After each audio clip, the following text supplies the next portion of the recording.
Hello and welcome once again to Red Gaming Tech. My name is Amata. Today is the 9th of December and I'm here with a rather interesting piece of news for you today, as Microsoft has joined 7 other leading tech companies in calling for wide-scale changes to US government surveillance practices. Now, for those of you wondering, the 8 tech giants are Microsoft, Apple, Google, Facebook, Twitter, LinkedIn, AOL and Yahoo. And they have joined forces to set up a joint website called Reform Government Surveillance, in which they are asking the government to change their surveillance laws.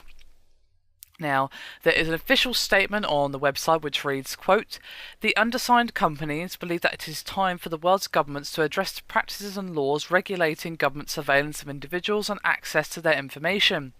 While the undersigned companies understand that governments need to take action to protect their citizens' safety and security, we strongly believe that current laws and practices need to be reformed." And they then list 5 principles that it believes the US government should be putting into action.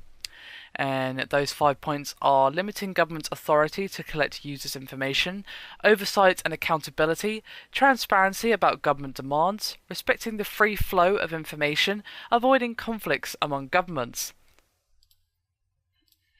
As well as this, there was an official statement from Brad Smith, who is the Executive Vice President of Legal and Corporate Affairs at Microsoft, and he said, quote, "People won't use technology they don't trust. Governments have put this trust at risk, and governments need to help restore it."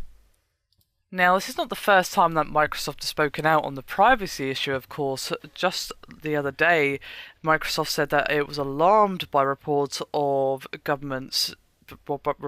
governments were circumventing online security measures. This was again from the VP Brad Smith, who I previously mentioned, and of course they've come under fire before, as it was revealed that they handed over customer data to governments and of course were allowing the NSA to use Skype and other Microsoft tech to actually collect data. So this isn't hardly the first time that Microsoft have trod on this ground, and of course there were numerous privacy concerns and data collection concerns regarding the Kinect when of course the Xbox One was first revealed back at E3. There were a fair few concerns at the time, and they were well justified, of course, as at the time of reveal. Of course this has been changed long since then. The Kinect could not be turned off, so people were concerned about it collecting data even when they weren't using it.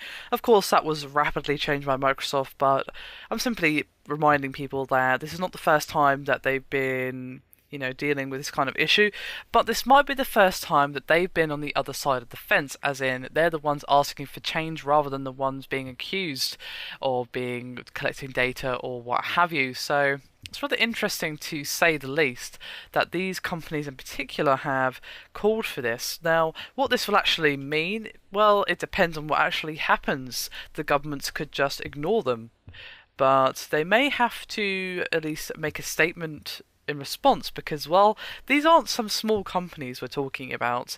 Microsoft, Apple, Google, Facebook, Twitter, LinkedIn, AOL and Yahoo. Just the first 5 there have quite a lot of clout behind them, and while they're no government, their voices are going to be louder than if they were a small business. So we'll have to see what actually happens, but it's just rather interesting that this is even happening at all. And of course, Microsoft, you could say that yes, part of this is them wanting to improve their image and show their users that they're making a concerted effort to change the way that things work and protect their data. Yes, of course, that's part of the reason that they're doing it, but I don't think that's the entire reason. And even if their reasons are slightly selfish, and all the companies' reasons are probably slightly selfish, if it ends up bettering us, the consumer, then I don't think we can really complain. But whether or not that actually happened, well, that remains to be seen. Forgive me for being a bit cynical, but I'm not sure if this is actually going to change anything, but they can feel free, to prove me wrong.